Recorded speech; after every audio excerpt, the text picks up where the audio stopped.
모든 것이 주님의 은혜입니다. 네, 그래서 은혜 찬양을 같이 한번 고백.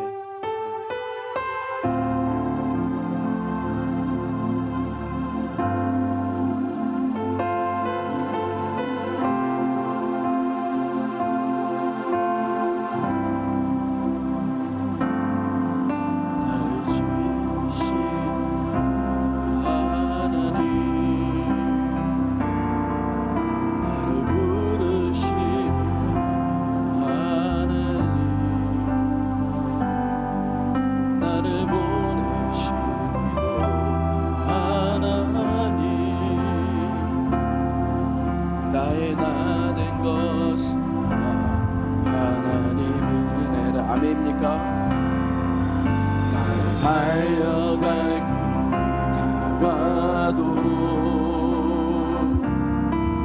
나의 마지막 다하도록 나로 그 십자가 품게 하시니 나의 나 된 것은 하나님 은혜라. 한량없는 은혜 갚을 길 없는 은혜 내 삶을 애워 사는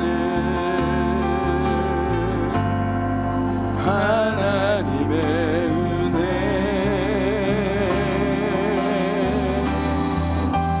주저함 없이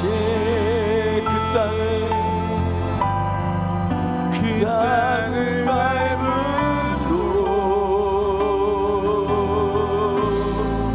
나를 붙드시는 두 손 들고 고백하십시다. 한량없는 은혜 여기까지 온 것이 한량없는 은혜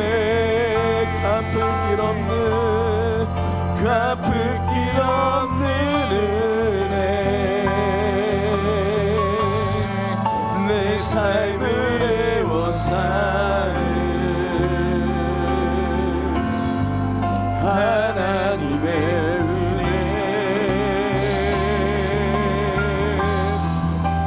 주저함 없이 그 땅을 밟음도 나를 붙드시는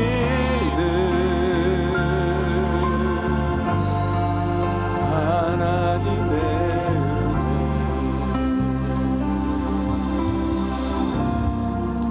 아멘. 할렐루야. 모든 것이 하나님의 은혜입니다.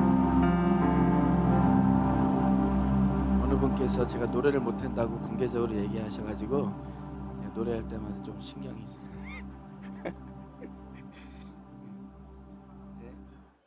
아니, 잘은 못해요. 근데 은혜롭게 저는 은혜파라서 예, 감사합니다. 예, 성자산에서 롱코리아 비전 캠프를 어느새 4회째인데요. 이것이 은혜이기 때문에 이 찬양을 같이 했습니다. 정말 이런 비전 캠프를 열 수 없는 저 자신이고 단체라고 해야 되나요? 저희 롱코리아 매우 미약하지만 그런데 어떻게 하나님의 은혜 가운데 이곳에서 이 거룩하고 귀한 곳에서 캠프를 하게 됐어요. 2019년도에. 이것이 말할 수 없는 한량없는 은혜입니다. 근데 그것이 또 여름마다 이렇게 진행이 돼서 얼마나 하나님께 감사한지 모릅니다.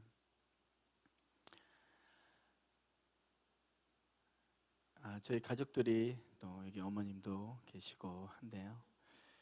제가 어릴 때 이야기를 좀 하면서 시작해 볼까 합니다.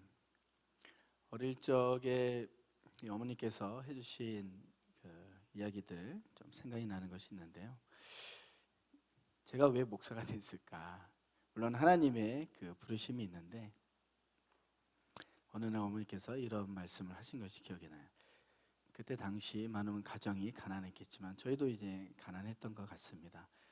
그리고 이제 어머니께서 또 생계를 위해서 또 수고하시고 고생 많이 하시고, 그런데 의정부에 가면은 유명한 다리가 있어요. 시내와 그 마을을 잇는 송산다리라고 있습니다.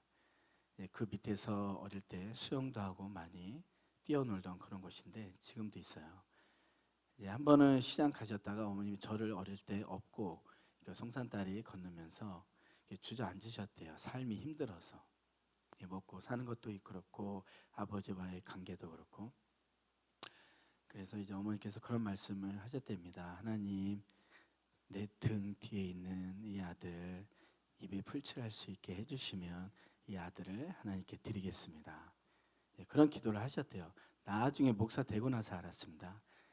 그 기도를 이렇게 하셨다라고 하시더라고요. 그래서 그 다리를 오고 갈 때면 하나님께서 또 어머니께서 그런 기도를 또 받으신 줄 믿고요. 그 다리를 오고 갈 때 좀 그런 그 생각이 나곤 합니다. 그리고 또 생각나는 것은 제가 2살 때인 것 같아요. 폐렴을 앓아서 이제 좀 늦게 병원에 데려가셨는데 그때 의사 선생님께서 너무 늦었다고, 굳이 사망 선고인지 뭐지만 아무튼 너무 늦었다고, 치료하기 힘들다라고 해서 이제 부모님은 또 많이 힘드셨겠죠. 그런데 그때 신앙이 있었던 것 같진 않아요. 교회 다니기는 했지만 저희 가정이 신앙이 그렇게 체험적이진 않았던 것 같습니다. 근데 제가 그때 아프고 그때 다녔던 교회 담임 목사님께서 오셔서 매일같이 오셔서 저를 위해서 이렇게 기도해 주시고, 일주일 있다가 병원에 데려갔는데 무슨 약을 먹였냐고 깨끗이 나았다고. 할렐루야. 그때부터 이제 저희 가정에 체험적인 신앙이 또 이렇게 들어왔던 것 같아요. 또 한 가지는 또 생각나는 것이 이것이 있습니다. 왜 그러셨는지 모르지만 어머니께서 저를 데리고 어딜 가냐면 점 보러 가셨대요. 이거 처음 공개하는 건데, 우리 어머니 지금 뒤에 권사님이신데 그때는 또 이제 신앙이 뭔가 미래에 대한 또 어떤 불확실 때문에 이제 저를 데리고 저는 어디 가는지도 모르고 기억도 잘 안 나요. 이제 따라갔겠죠. 이제 가서 그랬대요. 그 전보는 아저씨한테 이렇게 해서 이 아들 이렇게 얘기하는데, 그 전보는 분이 딱 보자마자 그런 말을 했다고 합니다. 이 아이는 이런 데 데리고 오면 안 됩니다. 그러셨대요. 그리고 또 다른 얘기를 하셨는데, 그래서 어머님이 참 신기하다 그렇게 얘기하셨다고 하는데, 저도 나중에 그 얘기 듣고 참 신기하다. 하나님이 저를 택하신 줄 믿습니다. 우리가 어떤 누구에게 가는 것이 아니라, 그죠? 어릴 때 저는 목사 선교사로 그런 부르심을 받았습니다. 하나님이 내적으로 찾아오셔서 이렇게 그 소원을 주신 것 같아요. 그래서 기억나는 것은 수련회 가서 사모님께서 주만이는 커서 뭐 될래 하면 목사가 되고 목사가 되겠습니다, 이렇게 얘기했던 것이 기억이 나요. 하나님께서 주신 소원이었죠.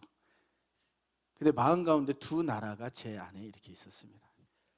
나는 목사하고 그리고 또 선교사로 부르심을 받았구나.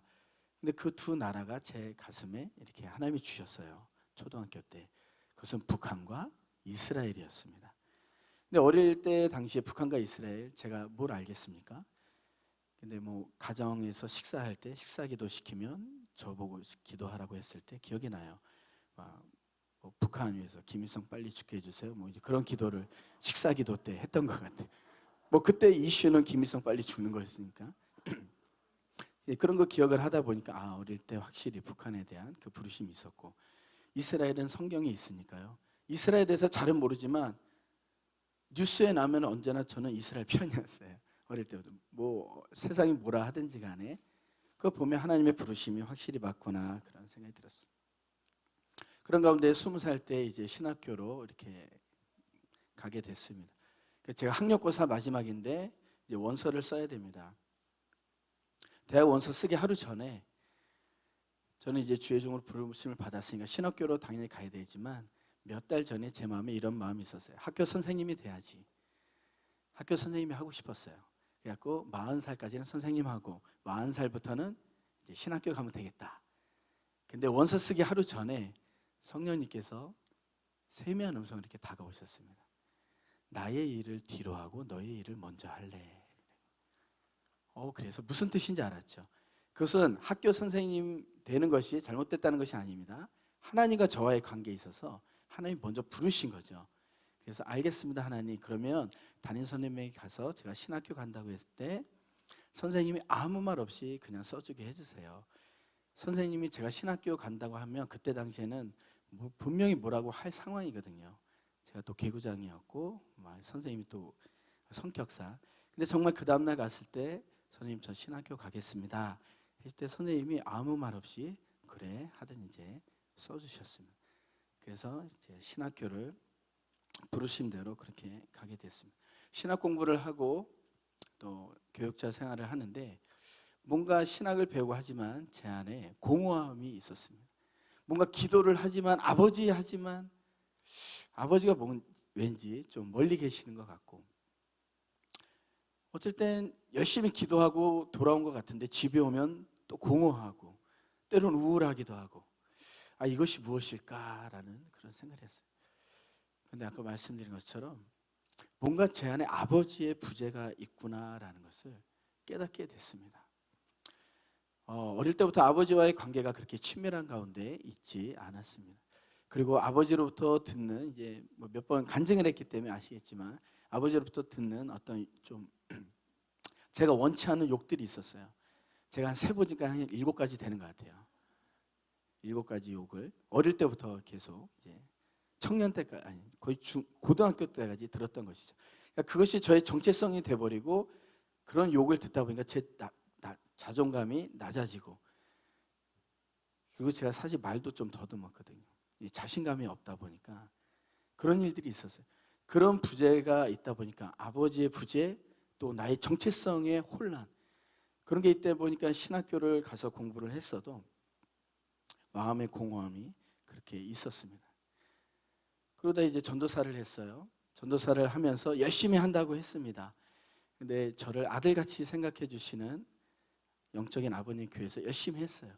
근데 뭔가 제가 맡은 부서가 부흥되고 잘 되고 하니까 제가 좀 교만했던 것 같습니다. 그런 가운데 연말 보고하러 이제 목사님께 갔는데, 목사님께서 갑자기 이제 다른 교회 알아보라고 그렇게 하셨어요. 그 말이 무슨 말인지 전 잘 몰랐습니다. 5분 동안 가만히 있었어요. 근데 쉽게 얘기하면 잘린 겁니다. 근데 제가 어릴 때부터 자랐던 교회고 항상 목사님께서 너는 내 아들이라 말씀하셨거든요. 제 육신의 아버지도 제가 20살 때 집을 나가셨어요. 근데 영적인 아버지도 또 그렇게 저를 물론 제가 잘못한 것도 있지만 아버지면은 제가 잘못한 것을 좀 고쳐주고 타일러주고 이럴 줄 알았어요. 그런데 전혀 생각지 못하게 이제 교회에서 나가게 그렇게 됐습니다. 그러다 보니까 안 그래도 아버지의 부재 때문에 공허하고 힘든 가운데 있는데 그런 일을 겪으니까 제가 집에 와서 너무 힘들어서 누워 있었습니다. 너무 힘들어서 누워 있으니까 일어날 힘이 없고 2주 동안 이게 누워 있었어요. 뭘 했는지 기억이 안 납니다. 마음 깊숙한 곳이 꺼져가지고 누워 있었어요. 그런 가운데서 2주가 지나고 갑자기 누군가 저를 이렇게 일으켜 세우는 것을 제가 경험할 수 있었습니다. 그리고 저는 이제 어머니께서 시장에서 장사하셨으니까 어머니께서 오셔서 저를 일으키셨구나, 아들이 힘들어하니까. 근데 저를 일으켜 세웠고 제 귀에다 이런 말이 들렸어요. 내가 널 사랑하고 내가 널 기뻐한다. 제가 눈을 떴는데 아무도 없는 거예요. 근데 제가 분명히 들었던 건 육성의 음성이었거든요. 제가 그때 깨달았습니다. 하나님이 나를 일으키셨구나. 그리고 내 귀에 그렇게 말씀해 주셨어요. 처음 들었던 육성의 말씀, 내가 널 사랑하고 내가 널 기뻐한다. 제가 평생에 들어보지 못했던, 그러나 정말 듣고 싶었던 그 말, 그리고 아버지로부터 듣고 싶었던 그 말, 내가 널 사랑하고 내가 널 기뻐한다. 너는 내 사랑하는 아들이고 내 기뻐하는 아들이다. 그 말을 가장 힘들었던 그 절망의 순간에서 제가 듣게 된 것입니다. 하나님이 나에게 이런 관계였구나. 내가 어떤 상처가 있던 그 상황 가운데서 내가 하나님을 기쁘게 할 수 없었던 그런 절망의 순간일지라도 그것과 상관없이 하나님은 내 귀에 들려주고 싶은 그 말씀은 너는 내 사랑하는 아들이고 내가 널 기뻐한다. 할렐루야. 이것이 하나님과 우리의 관계인 줄 믿습니다. 하나님 앞에 그런 자격이 없는 지금 내 상황과 내 순간이라 할지라도 나의 조건과 상관없이 예수 그리스도 안에서 하나님은 항상 우리에게 들려주고 싶은 말은 내가 널 사랑한다. 내가 널 기뻐한다. 이 말씀을 들은 것입니다. 그래서 다시 일어났습니다. 그 말을 들으니까 내가 하나님 아빠에게 이런 존재구나. 20여 년 만에 처음 듣는 정체성이었어요. 제가 이제 선교사로 하나님 앞에 또 그런 소원을 주셨기 때문에 첫 선교지가 전 말레이시아였습니다. 하지만 짧은 일주일이었어요. 섬겼던 교회에서 수고했다고 어머니와 같이 일주일 보내주신 것이 제가 해외로 나간 첫 번째 일주일 단기 비전 트립이라고 말하는 것이 좋을 것 같습니다. 처음 나간 외국이죠. 근데 동말레이시아 코타키나발루라는 곳에 일주일 갔는데 되게 좋은 도전이 됐습니다. 그래서 다녀오고 나서 교회 사임하고 이제 선교사로 나갈 준비를 이렇게 하게 됐어요. 그러면서 이제 선교대학원 졸업 논문을 이제 씁니다. 그 졸업 논문을 쓰고 이제 나가면 되겠다. 근데 제가 그 졸업 논문을 쓰는데 에피소드가 있습니다. 논문이 쓰여지질 않는 거예요. 제가 자료랑 다 구입을 해가지고 이제 마지막 논문만 쓰면 저는 졸업을 하게 되는 것입니다. 근데 집에 와서 그 많은 도서들을 쌓아놓고 딱 타이프를 치려고 하는데 타이프가 안 쳐지는 거예요. 정말 신기하다. 그러면 여러분 그 논문을 교수님들에게 그 담당 교수님에게 그 일주일에 어느 정도씩 해가지고 분량을 제출해야 돼요. 근데 이 타이프가 안 쳐지니까 너무 답답한 겁니다. 근데 왜 안 쳐졌냐면 제가 그 이유를 알게 됐어요. 제가 20대 초반에 어느 분이 설교를 하셨는데 이런 설교를 했습니다. 여러분들의 20대의 11조를 해외 선교로 드리십시오. 그 말이 도전이 됐어요. 그래가지고 하나님 그렇게 하겠습니다 라고 했습니다.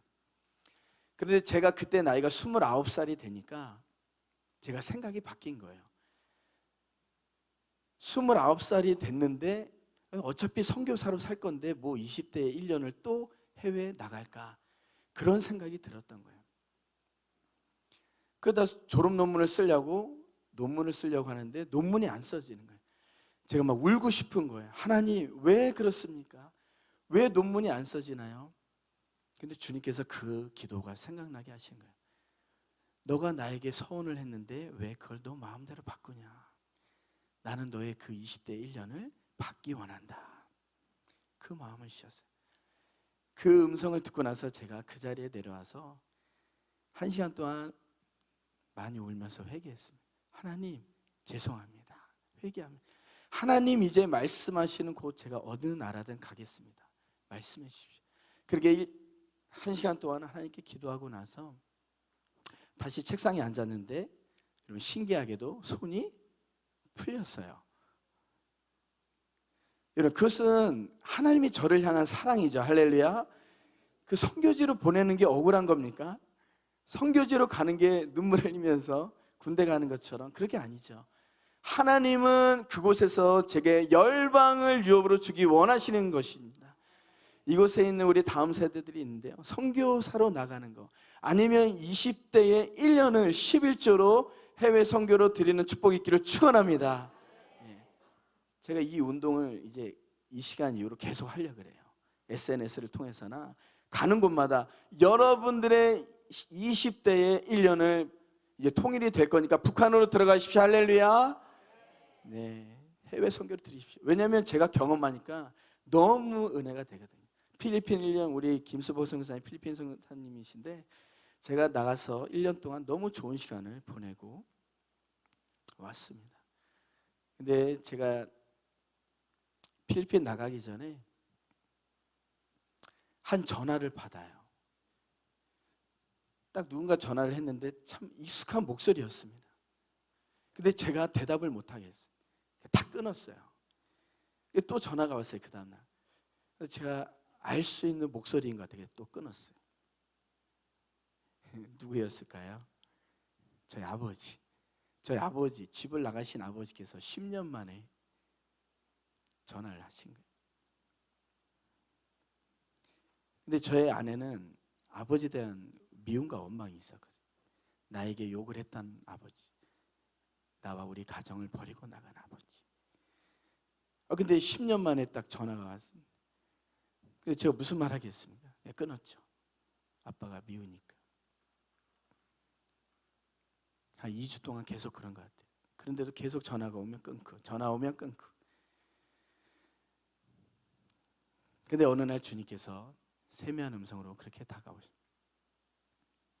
너의 아버지도 용서 못하면서 선교하러 가려느냐.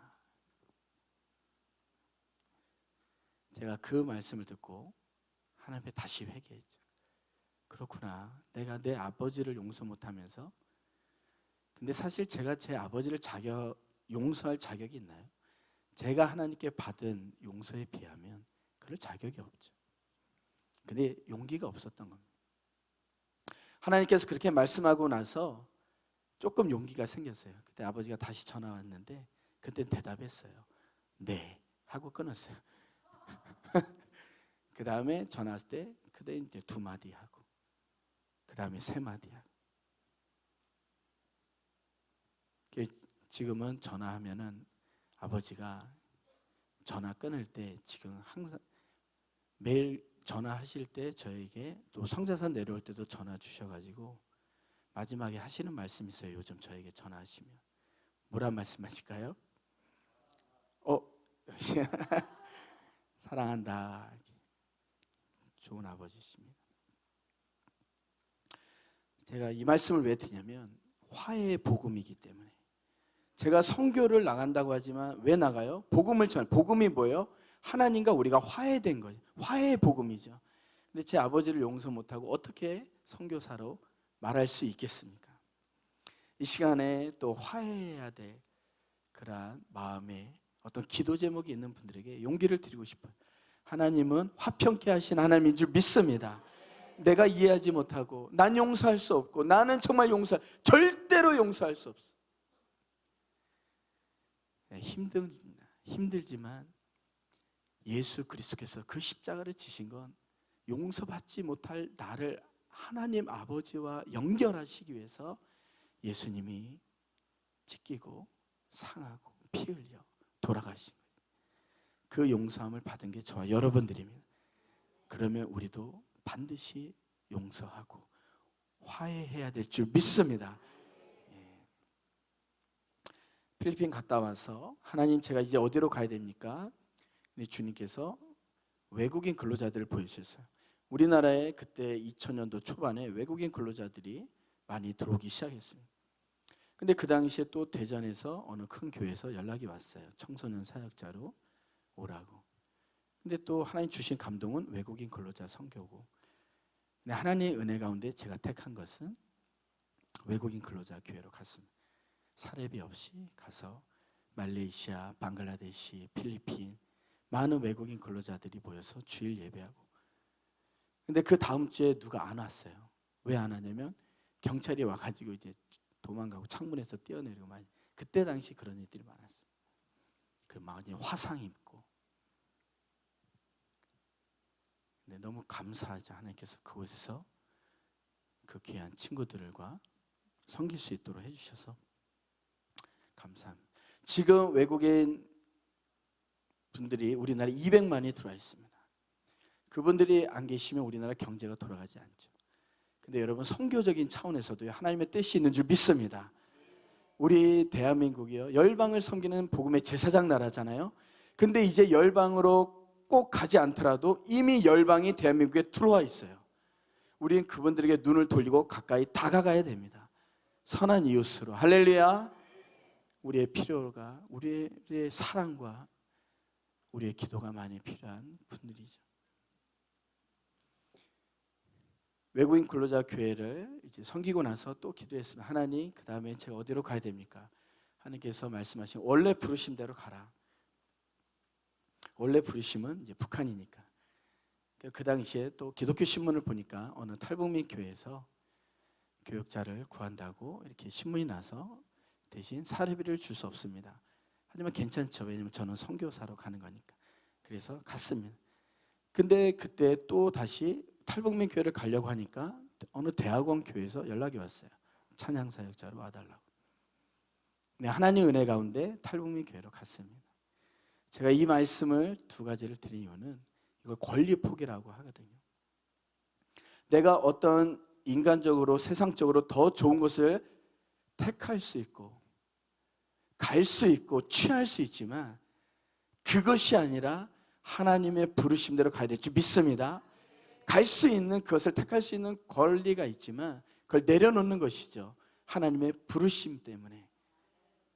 제 자랑이 아니라 예수 그리스도를 믿는 우리들의 삶이 그런 삶이기 때문에 매 순간 우리가 권리를 포기해야 되는, 마땅히 내가 취할 수 있는 것이지만 그것을 하나님의 뜻에 순종하기 위해서 마땅히 내려야 되는 권리 포기는 우리의 삶에 계속해서 있죠. 그 도전 앞에 우리는 승리할 수 있는 은혜가 있기를 주님의 이름으로 축원합니다. 그 교회 이름이 지금 세터교회예요. 그리고 그 담임 목사님이 우리 런코리아 1회 때 오셔서 간증해 주셨죠. 너무 좋은 시간이었습니다. 2006년도에 가서 우리 탈북민 교회를 섬기면서 통일을 이루는, 너무 행복했습니다. 탈북민들과 그분들의 이야기를 들으면서 학생 청년들과 공도 차고 공참에서 많이 싸웠지만 아무튼 너무 좋은 시간들, 너무 행복한 시간이었어요. 에피소드들이 참 많습니다. 어느 날은 동안교회, 큰 교회죠. 북한 선교부에서 왔어요. 한 달에 한 번 연합기도회가 있는데 제가 앞에서 찬양 인도를 하고 들어갔습니다. 근데 그 동안교회 권사님이 조용히 오시더니 제 귀에다 이렇게 얘기해요. 목사님 언제 넘어오셨어요? 저는 되게 감사한 거죠. 아, 내가 이렇게 북한을 사랑하고 삶을 살아가다 보니까 내가 또 그렇게 보이는구나. 너무 감사했어요.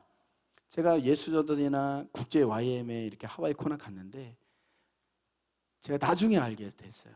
저를 처음 본 분들이 저한테는 직접 얘기 못하고 뒤에서 그렇게 얘기했대요. 우리 주만 목사님은 언제 넘어왔더니 똑같이. 그래서 이게 모든 분들이 나를 볼 때 그러십니까? 저는 행복한 거죠. 전 북한으로 이제 갈 거고 우리 사모랑 같이 또 북한으로 갈 준비하고 있습니다. 저 만나지 않았으면 우리 사모는 먼저 갈 수 있었는데 하나님이 같이 가라고 이렇게. 많이 기억이 납니다. 우리 남철이라는 아이의 할머니께서 끓여주신 된장국. 제가 선교사님 밥 한 끼 해드릴게요. 집에 갔더니 이제 된장국 해주셨는데 밥을 무슨 밥이라니, 밥 선이 이렇게 돼 있는데 그 위에다가 이렇게 해갖고 많이 먹으라고 주님 해갖고 정말 많이 된장 이렇게 하고 많이 먹었어요. 근데 제가 실수한 게 빨리 먹으면 안 됐었는데 밥그릇이 볐잖아요. 그만큼을 또 그냥 많이 드시라오, 많이 드시라요. 네, 가족을 그리워, 북한에 있는 자녀들을 그리워하시다가 이제 주님 품으로 갔습니다. 평택에 계신 우리 집사님이 계셨는데 암 투병을 하고 계셨어요. 근데 하나님이 마음을 주셔서 일주일에 한 번씩 평택에 가서 같이 교제하고 예배하고 그랬습니다. 근데 한 번은 제가 물어봤습니다. 집사님 뭐 드시고 싶으세요? 삼겹살 먹고 싶습니다. 아들, 딸들은 북한에 있고 제가 삼겹살 사드릴게요. 그래서 삼겹살 같이 평택에서 먹고. 근데 이제 그것이 이제 또 마지막 삼겹살 파티였죠. 또 이제 하늘나라 또 가시고. 잊지 못할 순간들, 보고 싶은 순간들이 많이 있습니다. 그래서 정영신 목사님 말씀하신 것처럼 그 3만 명의 탈북민들이 우리 앞에, 여러분 통일은 이미 우리 안에 들어와 있습니다. 우리가 그들과 친구가 되고 지금부터 통일을 이루어 가야 되는 것이죠. 2006년 여름에 제가 하나님 앞에 기도하면서 저희 부르심에 대해서 또 기도하는 그런 시간들이 있었습니다. 그러니까 그러니까 여러 가지를 제가 그동안에 받았던 계시들과 많은 것들을 정리를 하다 보니까 세 가지로 떨어지는 거예요. 그것은 바로 부흥과 통일과 열방. 그러면서 하나님께서 말씀을 주신, 앞으로 대한민국에 열방을 향한 부르심이 있다. 네이션스. 그런데 그러기 전에 유니피케이션, 통일이 돼야 된다. 그러나 통일이 되기 위해서 리바이벌, 부흥이 있어야 된다. 그래서 그 말씀을 취한 게 RUN, 런이 된 거예요. 런 코리아가 된 거예요. 그것이 2006년 여름이었습니다. 그리고 복음의 생명력으로 예배하고 예배케 하라는 슬로건을 가지고 지금까지 달려오고 있는데, 스텝이 많이 필요합니다. 이제 혼자 14년 이렇게 달려오고 14년 만에 우리 스텝 들어오신 분이 이제 사모가 됐고 열심히 또 달려가고 있습니다. 그런 가운데 이제 2007년도에 제가 이제 안식년으로 DTS를 하러 밴쿠버에 이렇게 가게 됐습니다.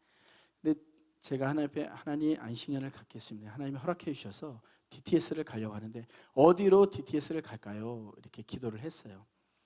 근데 하나님께서 딱 한 가지 생각나게 해주신 나라가 있었어요. 그것은 바로 캐나다였어요. 왜 캐나다였냐면 우리 여기 알렉스 선교사님 여기 계신데 알렉스 선교사님과 제가 같은 교회에 있었습니다. 초등학교 때 제가 4학년 때 84년도에 우리 알렉스 선교사님 아버님께서 개척하신 교회에 저희 가정이 개척 멤버로 이렇게 갔었어요. 그래서 너무 친분 있는 형이고 그렇죠. 근데 이제 너무 형들이랑 친하게 지냈는데 그러다가 이민을 가셨어요. 캐나다로 우리 알렉스 선교사님 가정이.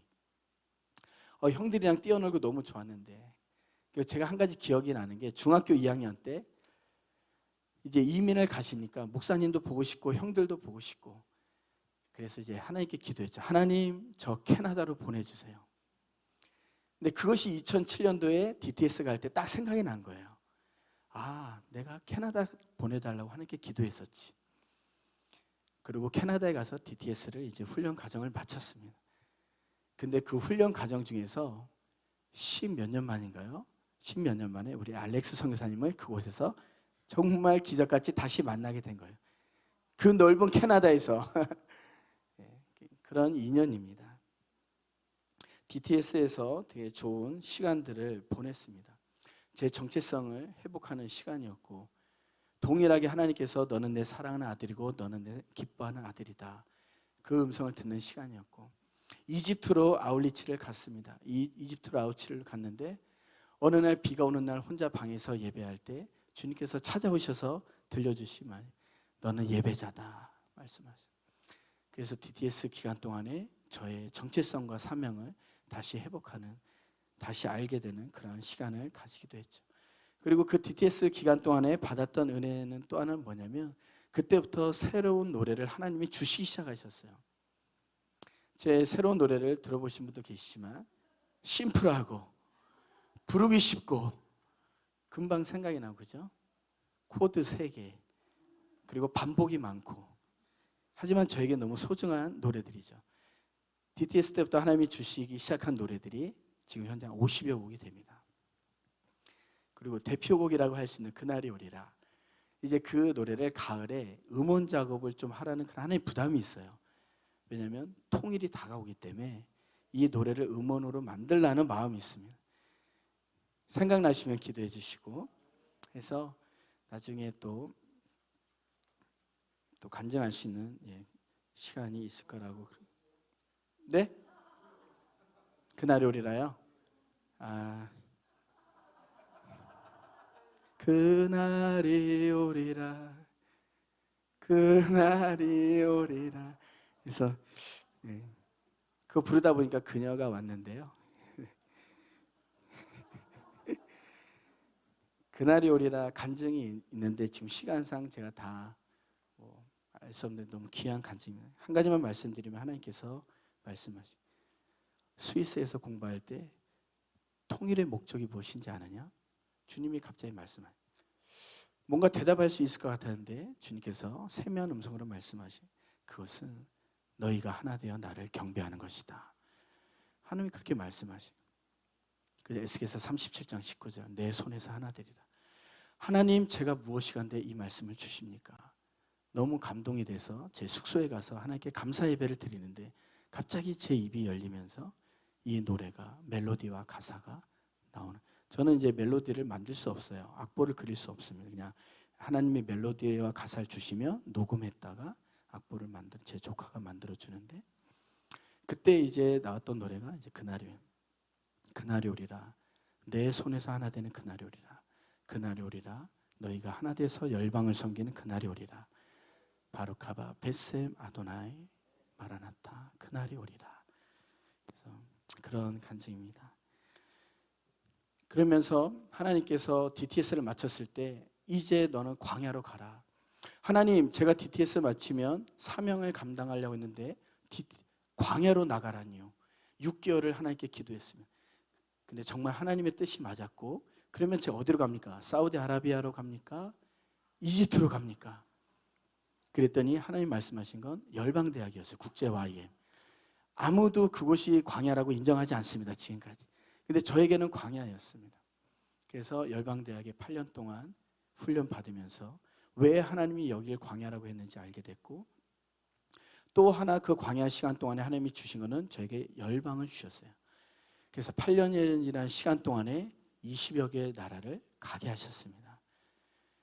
제가 재정이 있고 그렇지 않은 상황이지만 하나님께서 말씀하셨던 것이기 때문에, 하나님이 가라고 하신 곳을 갔기 때문에 재정이 따라오더라고요. 할렐루야.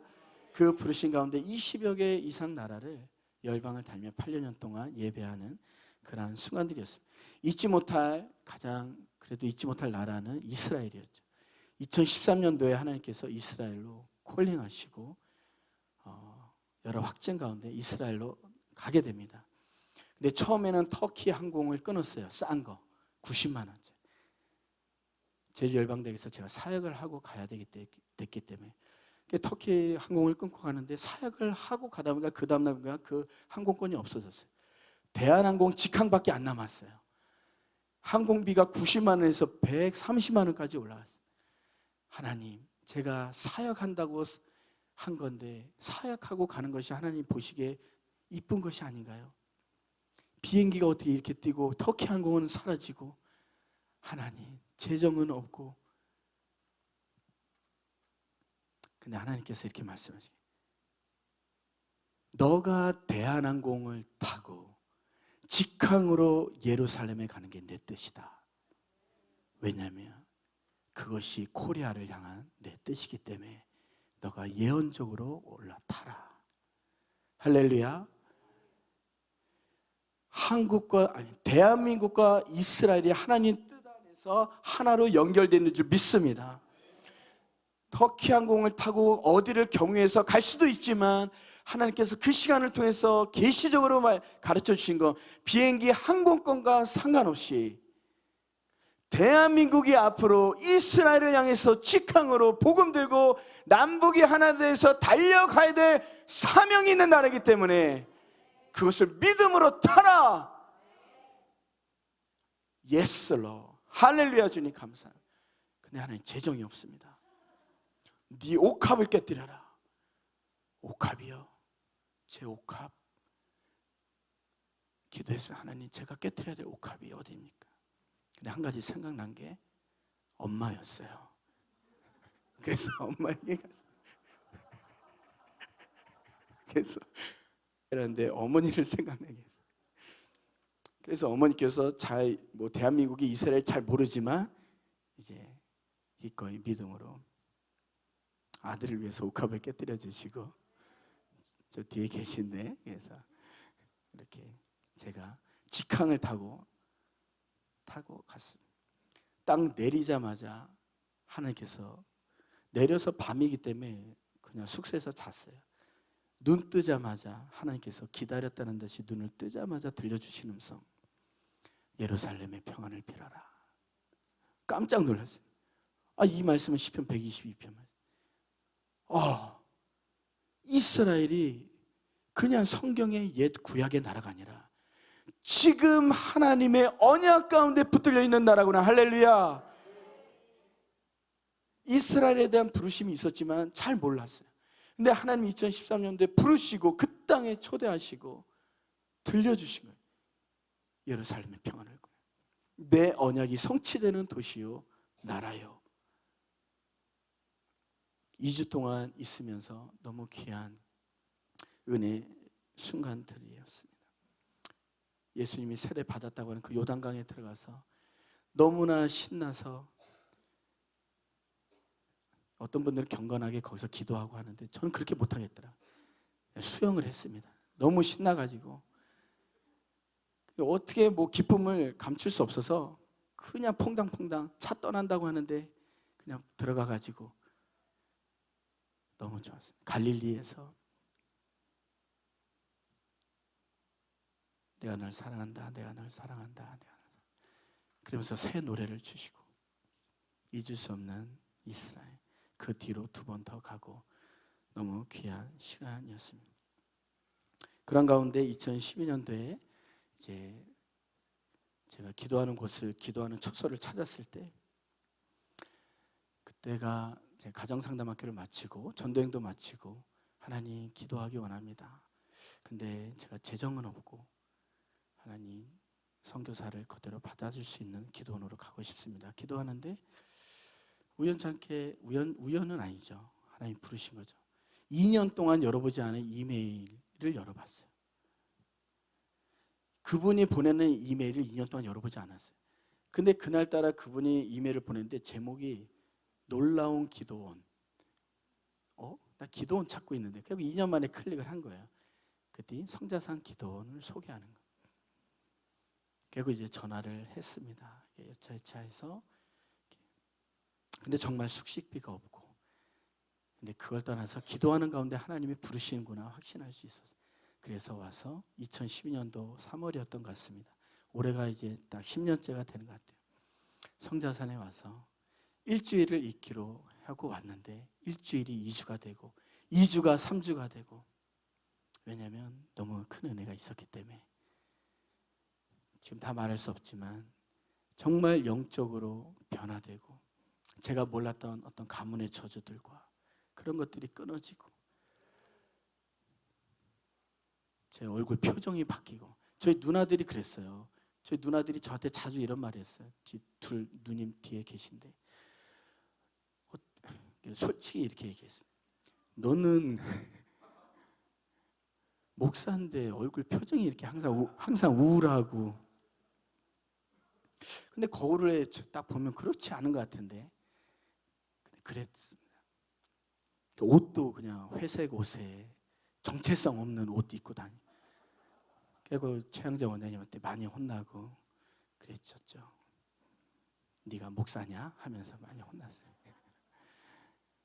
근데 이곳에서 제가 변화되고 얼굴이 바뀌고 모든 것이 다 바뀌고 사역의 지경이 넓혀지고, 그 사역들을 할 때마다 필요한 재정들 들어오고, 할렐루야, 모든 것이 풀려지는 은혜가 성자산을 만나면서 10년 동안 오고 가면서 제 삶에 있는 간증들입니다.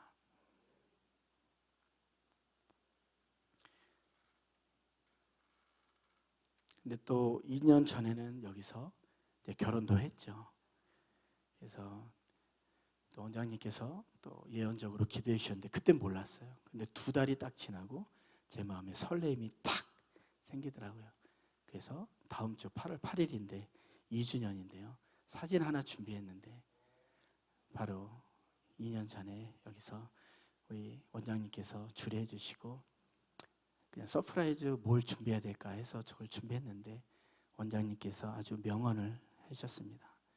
집에 가서 하라고. 제가 저렇게 발 씻기면서 뽀뽀하고 발에다가 막 이렇게 했거든요. 이렇게 살라고. 근데 원장님이 여기서 이걸 지켜보시면서 오른발만 한 게 아니라 왼발도 또 하니까 집에 가서 하라고. 여러분, 내 평생 자랑 중에 하나는 성자산에서 결혼했다. 할렐루야! 청년들, 학생들, 이곳에서 결혼하시길 축원합니다. 네, 평생 자랑이죠. 다음 주 월요일 8월 8일. 네? 다 무료. 저 순간으로 다시 더. 저렇게 해서 이제 평생 날마다 저렇게 살려고 저렇게 한 건데,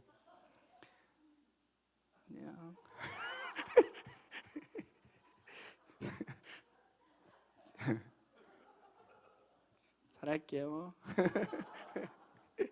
네, 귀한 사모 만나 여기서 또 확정 받고 결혼식 하고 얼마나 감사한지요. 이곳에서 제가 처음 2012년도에 이곳에 왔을 때 3주간에 있는 동안에 하나님께서 갑자기 이 말씀을 주셨어요. 저 숙소 소망관이었는데 숙소인데 주님께서 레이디 가가를 막아라. 네? 그때 이제 2012년도에 레이디 가가가 동성애 문을 열기 위해서 우리나라에 이제 대공연 잠실 주경기장에서 4월 27일 계획하고 있었어요. 근데 주님께서 갑자기 그때 말씀하셨어요. 그걸 막아라. 깜짝 놀랐죠. 이게 정말 주님 음성일까? 하나님, 제가 그 세계적인 가수가 와서 공연에 제가 가서 어떻게 뭘 합니까? 3주 동안 있는데 어떤 분이 대언을 하시면서 그때 저에 대한 것이 나오면서 어떤 말씀하시 어떤 사역이 있다고. 그렇게 또 나오니까 정말 하나님 음성인가? 그래서 3주 동안 좋은 시간을 보내고 내려가서 주변 분들에게 정말 하나님 뜻이 맞습니까? 했더니 정말 하나님 뜻이 맞대요. 그래서 그때 하나님, 그럼 제가 어떻게 할 수 있을까요?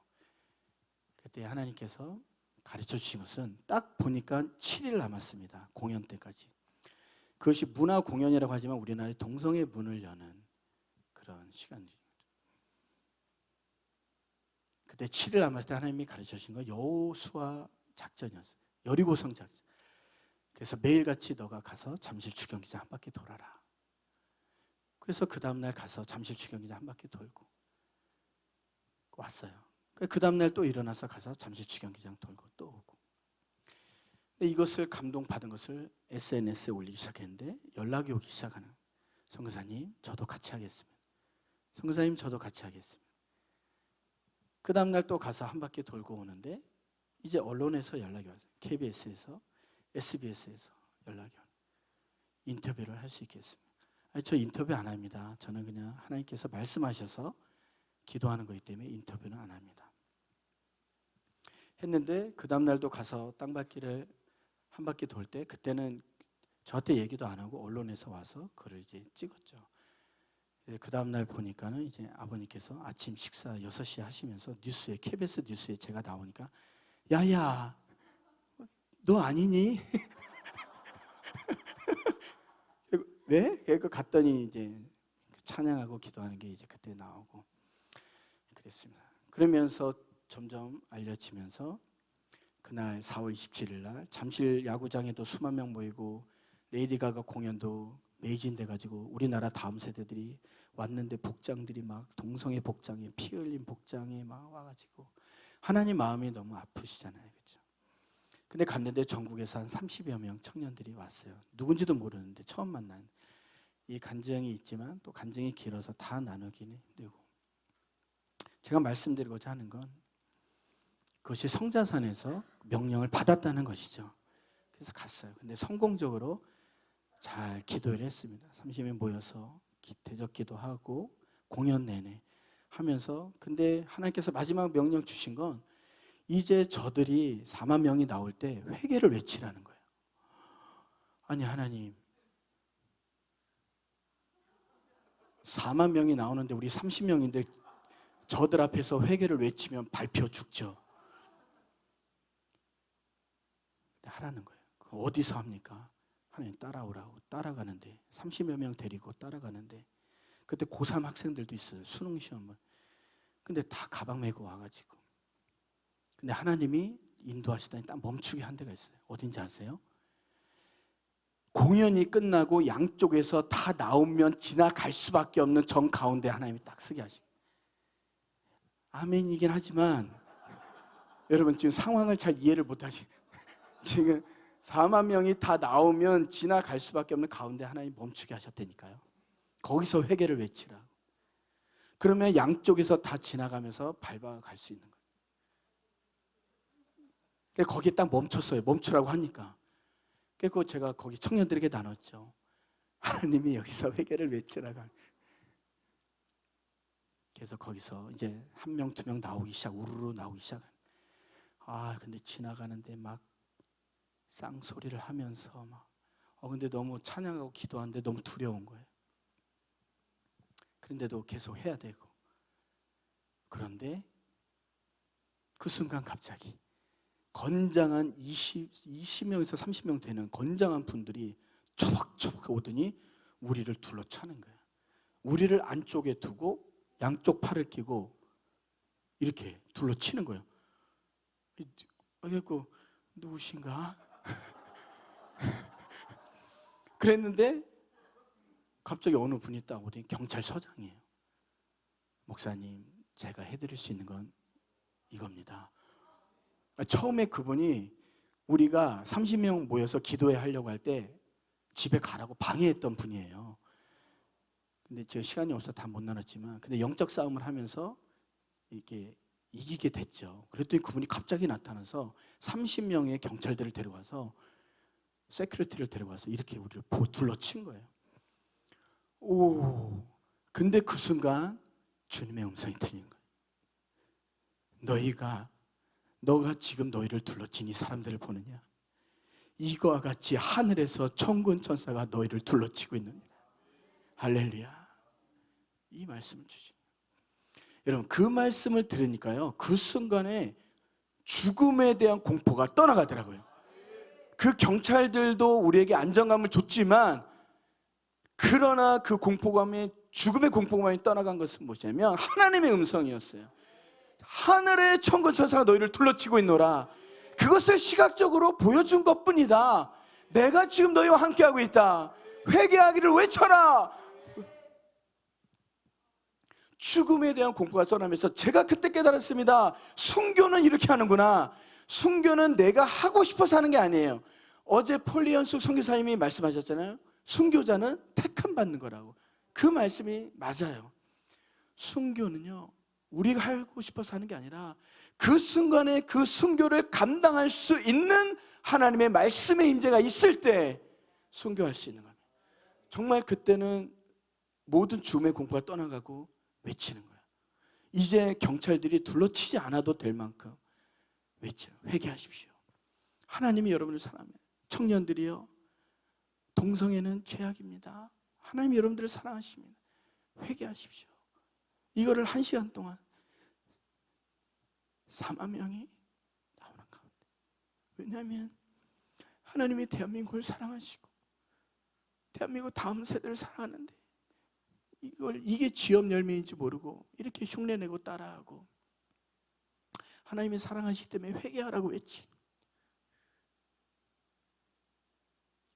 더 놀라운 건요, 1시간 동안 회개하라고 외쳤어요. 근데 거기서 끝나지 않고요, 하나님께서 저 전철역으로 가라. 거기서 이들을 향해서 축복송을 보내주라고. 여러분, 이게 하나님이세요. 우리가 생각할 땐 동성애자들 미워하고 미움이 아닌 것이죠. 그건 죄악이지만 하나님 아버지는 그들이 돌아오기를 원하시는 것이죠. 할렐루야. 그들을 향해 축복송을 불러줘라. 이게 아버지 마음. 1시간 동안 전철역에서 그들을 향해 축복송을 불러. 돌아오기를.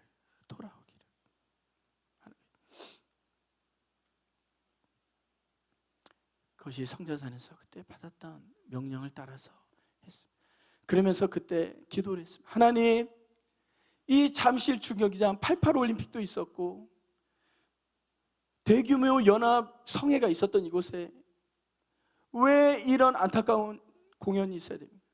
하나님, 언젠가는 이곳에서 다시 한번 다음 세대가 모여 하나님을 경배하는 날이 오게 해주십시오. 하나님, 마음 아프시죠? 하나님, 이곳에서 레이디 가가가 우리나라 다음 세대를 사탄에게 바치는, 하나님 마음 아프시죠? 하나님, 언젠가는 이곳에서 다시 한번 다음 세대가 모여서 하나님을 예배하게 해주세요. 근데 정확히 10년이 지나고 렛츠고 코리아가 준비되고 있는 것이, 이거 이것이 얼마나 하나님께서 대한민국을 사랑하시고 다음 세대를 사랑하는 것인지. 하나님이 그날에 8월 27일 날 우리 모두의 한국교회와 다음 세대 예배를 받으실 것입니다. 잠실 주경기장에 있었던 하나님이 기뻐하지 않았던 공연들, 마이클 잭슨, BTS든 레이디 가가, 싸이, 그 모든. 근데 여러분 너무 신기한 건요, 저희가 집회를 하는 8월 27일 그 주간이 공연의 마지막 주간이에요. 무슨 말이냐면 그 다음 9월 1일부터 잠실이 리모델링 들어가요. 너무 놀랍지 않습니까? 하나님이 그 마지막 잠실 주 경기장에서 공식적으로 할 수 있는 마지막 행사를 예배로 정하신 것입니다. 모든 것을 덮으리라, 나의 임재로 덮으리라, 주의 보혈로 덮으리라, 다음 세대를 살려내리라. 하나님이 마지막 공연을, 마지막 공연이 아닌 마지막 집회를, 마지막 날 행사를 예배로 받으시겠다는 것입니다. 대한민국을 사랑하는 하나님, 이것이 어떻게 사람이 계획할 수 있는 것이겠습니까? 하나님의 임재로 덮으시겠다. 그날에 우리는 주의 영광을 보게 될 것입니다. 집회를 준비하면서 제가 깨달아지는 것이 이것입니다.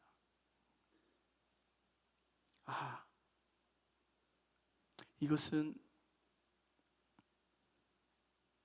지금 이 시대 대한민국을 향하신 하나님의 복음의 메시지구나.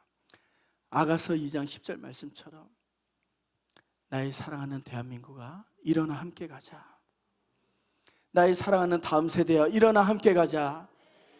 내가 사랑하는 한국교회여, 일어나 함께 가자. 아가서 2장 10절 말씀처럼 이것이 지금 복음인 것이에요. 렛츠고, 다시 일어나서 함께 가자. 한국교회가 식어져 있고 분열되어 있고 다음 세대가 교회를 떠나가 있지만 나의 사랑하는 이들아, 일어나 함께 가자. 누가복음 15장 말씀처럼 다시 한번 탕자가 깨닫고 아버지께 돌아오는 역사가 있을지어다. 한국교회가 아버지께 돌아올지어다. 다음 세대가 아버지께 돌아올지어다. 그날에 우리가 셀레브레이션 하면서 송아지를 잡고 아버지와 함께 모든 세대와 모든 교회가 하나 되어서 같이 축제를 하며, 그러나 8월 27일 그날로 끝나는 것이 아니라 그것을 통해서 다시 한번 대한민국의 부흥의 물꼬가 뜨이기를. 할렐루야. 1973년 필리그레암과 1980년 여의도 세계 복음화 대성회, 그걸 통해서 7, 80년대에 하나님 대한민국의 복음의 부흥의 문을 여신 것처럼 다시 한번 식어져 있고 메말라 있는 대한민국 가운데, 그러나 뭔가 사명을 가지고 북한과 열방을 향해 달려가는 이때에, 뭔가 부흥의 불이 하늘에서 임해야 되는 이때에 8월 27일 성회를 통해서 다시 한번 여의도 광장에서 있었던 그 부흥의 시작이 일어나기를. 할렐루야. 그래서 그것이 전국적으로 퍼져나기를 기도하는 것이죠. 이것은 우리를 향한 하나님의 사랑인 것입니다.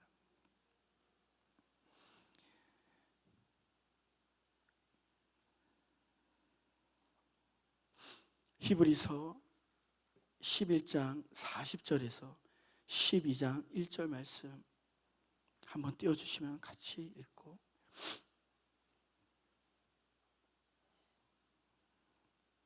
같이 읽으십시다. 시작. 이는 하나님이 우리 11장 40절에서 12장 1절 시작. 이는 하나님이 우리를 위하여 더 좋은 것을 예비하셨으 우리가 아니면 그들로 온전함을 이루지 못하게 하려 하심이라.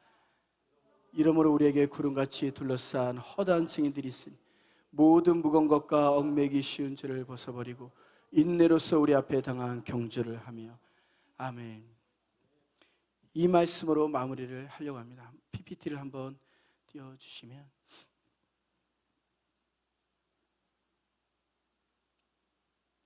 우리 시간이 없어서 이거를 짧게 말씀, 이미 보신 분도 있지만 2014년도에 하나님께서 몽골과 러시아 21일 동안 예배하고 오라고 말씀하셨을 때 그때 이제 갔었습니다. 그때 가서 예배하고 러시아에서 예배 마치고 오는데 너가 갈 때는, 한국에 돌아갈 때는 노선을 바꿔서 온대로 가지 말고 시베리아 횡단 기차를 올라타라. 왜냐하면 남북이 기차가 하나 돼서 시베리아 기차가 하나로 연결될 것이다. 그래서 예언적으로 올라타라 그랬습니다. 그래서 잠깐만요. 그래서 이제 올라탔죠. 그래서 올라탔는데 누굴 만났냐면 이제 북한 간부를 만난 거예요. 하나님 말씀하셨지 않습니까? 남북이 하나 된다고.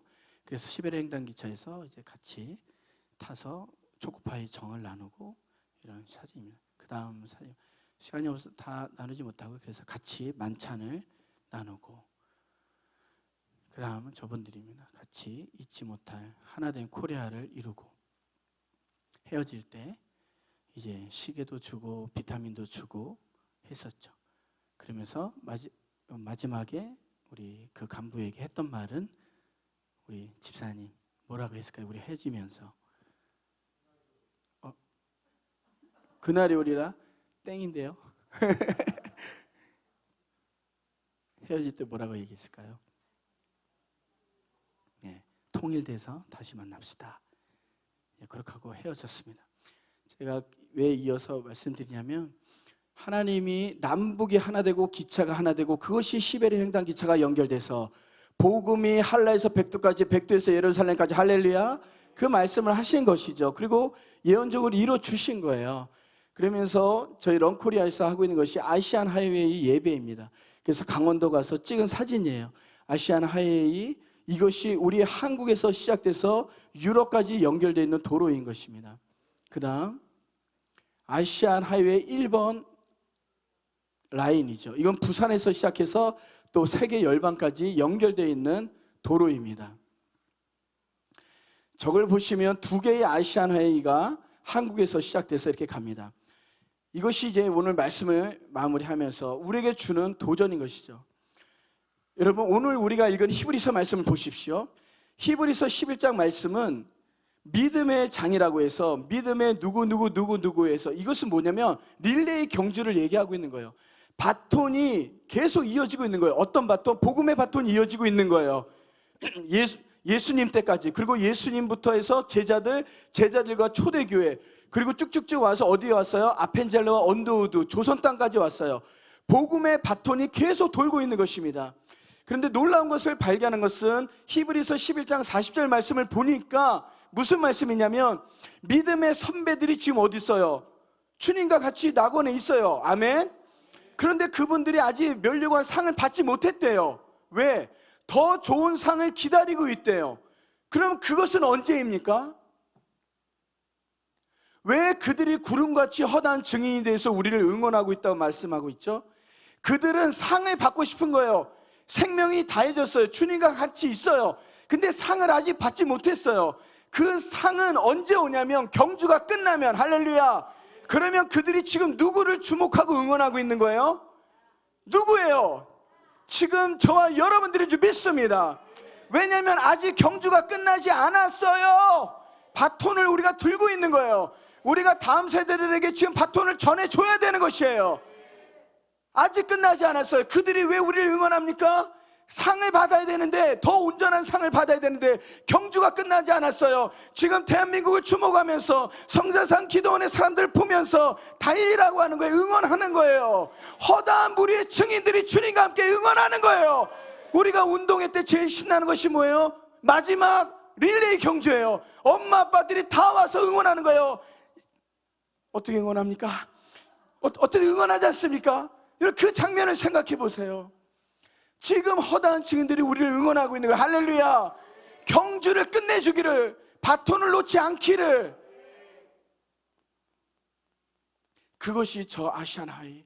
여러분, 저것이 이제 중국과 러시아를 지나서 길이 다 그 다음 사진 이렇게 다 연결되어 있어요.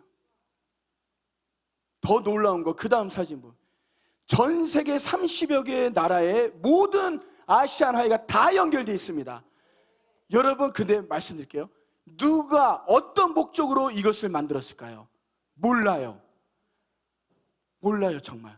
근데 어쨌든 만들어졌어요. 근데 어쩌면 세계를 다스리고 통치하고자 하는 어떤 사람들이 만들었을 수도 있어요. 옛날에 누구처럼? 로마. 초대교회 때 로마가 무엇을 만들었어요? 세계를 정복하기 위해서 도로를 만들었어요. 그죠? 근데 여러분 놀라운 거 아십니까? 그 로마가 세계를 다스리기 위해서 만든 도로를 따라서 무엇이 전해졌어요? 사도 바울이 복음을 전해서 할렐루야! 저 도로가 왜 누가 만들었는지 몰라요. 근데 다 만들어졌어요. 이제 한 군데만 열리면 아까처럼 기차 타고 자동차 타고 전 세계를 가는 거예요. 누가? 우리 다음 세대가 할렐루야! 다음 세대만 아멘 해보세요. 할렐루야! 오른손 들고 할렐루야! 예, 여러분들에게 주시는 거예요. 달려가라고. 여러분, 누가 어떤 목적으로 만드는지 no problem. 우리는 저 도로를 어떤 도로로 선포하기 원하는 거예요? 복음의 도로. 할렐루야! 경배의 대로. 할렐루야! 경배의 대로 다시 오실 주의 길을 예배하는 경배의 대로, 복음의 대로인 거예요. 여러분, 로마가 복음을 이길 수 없는 거였어요. 어떤 그룹이 저 도를 만들었다 할지 우리는 복음 들고 그냥 공짜로 가면 되는 거예요. 차 타고. 이제 어디만 열려지면 되는 거예요? DMZ만 열려지면 되는. 할렐루야! 그래서 통일이 이루어져야 되는 것입니다. 통일은 우리가 잘 먹고 잘 살기 위해서가 아니라 주님 오실 길의 열방 가운데 저기서 예루살렘까지 다 연결되어 있어요. 코리아여 일어나 복음 들고 가라. 우리 다음 세대에게 줄 선물이 뭐예요? 사우스 코리아에서 서울대 가는 게 꿈이 아니라고요. 사우스 코리아에서 서울대 가고 삼성 가는 게 우리 다음 세대에게 줄 꿈이 아니라고요. 하나님이 대한민국 다음 세대에게 주기 원하는 꿈은 어디예요? 열방이에요. 할렐루야! 오늘 말씀, 내 아들들에게 열방을 구하라. 열방을 내게 주리라. 여러분, 사우스 코리아 아니라 열방이라니까요. 우리 다음 세대들 내년에 계획하고 있는 것이 있어요. 시베리아 기차 한 칸 전체를 빌려가지고 24시간 예배하면서 시베리아 횡단 기차를 하려고 하면. 할렐루야! 자, 올라타실 분 손 들어보세요. 아, 예, 여기 멘티 우리 할렐루야 일어나 보십시오. 우리 다음 세대 일어나세요. 예, 일어나세요. 다음 우리 내년에 시베리아 횡단 기차 가지게 합니다. 격려의 박수. 할렐루야! 기차표는 엄마 아빠한테. 기차표는 엄마 아빠한테. 여기 집사님 할렐루야 해서 정말 축복합니다. 저한테도 너무 격려가 되는데요. 다시 한번 박수. 예, 앉으세요. 시베리아 횡단 기차 한 칸 전체를 빌려가지고 블라디보스톡에서 쭉 모스크바까지. 네, 필리핀에서도 오시고 같이 타십시다. 두 칸 빌려야 될 거 아니에요? 두 칸. 한 칸에서 두 칸. 여러분, 심장이 뛰지 않습니까? 이게 코리아에 준 비전이라고요. 그래서 통일이 돼야 되는 거고. 그래서 그 다음 사진 보면, 그래서 런코리아에서 하고 있는 게 지금 고성에 가서 저렇게 예배하고 있는 것입니다. 저 고성에 가면 저 보이는 금강산이에요. 우리 다음 세대들 저기 꼭 같이 가면 좋을 것 같은데, 금강산이 보이는 거예요. 거기 고성 통일전망대 교회가 하나님이 열어주셔서 거기서 예배합니다. 저희가 가서 9월 달부터는 또 정기적으로 예배할 거예요. 오픈 DMZ 선포하면서 이제 곧 통일이 오기 때문에 DMZ를 여는 오픈 예배를 저희가 계획하고 있습니다. 저희가 동해, 저기가 기찻길, 찻길, 백길, 하늘길 4개의 경배도가 다 열려 있어요. 이제 저기가 열려지면 이제 우리는 배로, 기차로, 차로, 비행기로 온 열방을 향해 복음 들고 예배하면서 할렐루야! 이게 우리의 꿈이고, 이것이 자격 없는 코리아에게 주신 하나님의 은혜인 거예요. 은혜인 거예요. 은혜인 거예요. 코리아는 자격이 없어요. 근데 은혜는 자격 없는 자에게 주는 거예요.